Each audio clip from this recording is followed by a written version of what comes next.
শুভ সকাল বন্ধুরা, কেমন আছো সবাই? আশা করি সবাই ভালো আছো আর আমি বেশ ভালোই আছি। স্বপ্নপূরণ চ্যানেলে নতুন একটা ব্লগে সবাইকে স্বাগত। একদম ছোট্ট একটা ব্লগ, আশা করি সবার ভালো লাগবে। সবাই প্লিজ পুরোটা দেখো, স্কিপ করে যেও না।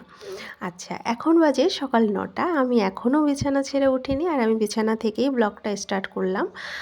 আমি এতটা বেলা করে যদিও ঘুমাই না, কিন্তু আজকে কেন জানি না একটু অলসতা লাগছে, উঠতেই ইচ্ছে করছিল না। ঠান্ডা তো, আর এখন যেহেতু স্কুল বন্ধ আছে তাই অত তাড়াহুড়ো করলাম না আজকে। আমি উঠি না এতটা বেলা করে ঠিকই, কিন্তু আমার মেয়ের যেহেতু এখন স্কুলটা বন্ধ আছে, ও 8:30 9টার আগে তো ঘুম থেকে ওঠেই না। আর এখন বাজে সকাল 9টা, এখন তো উঠতেই হবে, আর শুয়ে থাকলে হবে না।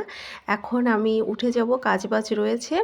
আর বেশ ঠান্ডা বাইরেটা, দেখো কত পুতুল নিয়ে আমরা ঘুমাই। তো সকালবেলা উঠে যেই কাজটা প্রথম থাকে সেটা হচ্ছে এই জানলা থেকে আমি পাখিদের খেতে দিই, তো ওদের খেতে দিলাম। এখন আমি বাইরে এসেছি ভিজে জামা কাপড় নিয়ে মেলে দেবো ওগুলো। কিন্তু দেখো বাইরে কি সুন্দর রোদ, মানে ঝলমল করছে চারিদিকটা, এত ভালো লাগছে। শীতের সময় মাঝে মাঝে কুয়াশা হয়ে থাকে, একদম ভালো লাগে না। এই যে ঝলমল করছে রোদগুলো, দারুণ লাগছে। গাছগুলো দেখতে কি ভালো লাগছে না?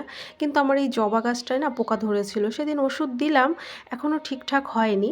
আর এই গাছটাতে এই যে কড়ি এসছে, আগের দিনও একটা ফুল ফুটেছিল। তো এখন আমি ভিজে জামাকাপড়গুলো মেলে দিচ্ছি। এখন না একদিনে জামাকাপড় মোটে শুকোয় না। আর এই সাইডটা ওই সকালবেলা একটুখানি রোদ পড়ে, আর রোদটা থাকে না এক জায়গা থেকে এক জায়গায় আর কি, মানে রোদটা থাকে না, শুধু এখান থেকে ওখানে এরকম করে। তো রোদের দিকে নাইটিটা একটু টেনে দিলাম। আর আমার সাইডে এই যে যেখানটা, এখানে একটু ঝাড় দিয়ে নিচ্ছি।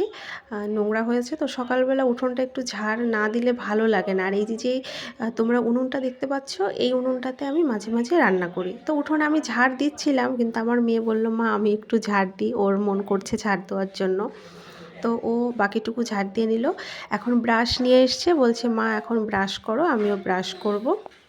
তো এখন আমরা দুজনে ব্রাশ করে নেব। ব্রাশ করতে করতে একটু রাস্তার দিকে যাব, কিন্তু রোদের দিকে তাকানোই যাচ্ছে না, আমার চোখ বন্ধ হয়ে আসছে, এতটা রোদ। তবে সকালবেলার এই রোদটা না খুব ভালো লাগছে, কি বলবো তোমাদের। মনে হচ্ছে যদি টাইম থাকতো তাহলে একটু রোদে বসে থাকতাম, কিন্তু যেহেতু আজকে আমি অনেকটা বেলা করে উঠেছি, তাই আজকে আমি আর রোদে বসার সময়টুকু পাবো না। দেখো এখন একটু রাস্তার দিকে চলে এসেছি, এদিকে গরু বাঁধা রয়েছে। আর গ্রামের পরিবেশ মানেই অপরূপ সুন্দর পরিবেশ। আমি ছোট থেকে গ্রামে জন্মেছি, ছোট থেকে গ্রামেই বড় হয়েছি। গ্রাম আমার সব থেকে প্রিয়, এত ভালো লাগে। আর দেখো এর সাথে আমি শয়তানি করছিলাম। যাই হোক, ব্রাশ হয়ে গেছে আর আমি বাড়িতে এসছি, এসে এই যে গাছে জল দিচ্ছি। এখন যেহেতু ঠান্ডা, তাই ঠান্ডার সময় প্রতিদিন গাছে জল দেওয়া যায় না, তাই একদিন বাদে কি দুদিন বাদে বাদে আমরা গাছে জল দিই। এবার গাছের গোড়া যদি ভিজে থাকে সব সময়, তাহলে হয়তো গাছ মরে যাবে, যেহেতু ঠান্ডা। আমার জল দেওয়া হলো, আর বাকিটা মেয়ে বলছে ও জল দেবে। তো ও গাছে জল দিয়ে নিল। আর দেখো এই যে এদেরকে আমি খেতে দিয়ে ও উড়ে গেল ভয় পেয়ে মনে হয়। যাই হোক, কাজবাজ অনেক সেরে রান্না হয়ে গেছে, রুটি করেছি আর ঝোলা গুড়, শীতের সুন্দর ঝোলা গুড় দিয়ে রুটি আমরা এখন খাওয়া দাওয়া করছি। তোমাদের কার ভালো লাগে ঝোলা গুড় দিয়ে রুটি খেতে বলো? এই শীতে ফার্স্ট ঝোলা গুড় দিয়ে রুটি খাচ্ছি। তো আমাদের তো বেশ ভালোই লেগেছে। ব্লগটি কেমন লাগলো কমেন্টে জানিও। টাটা।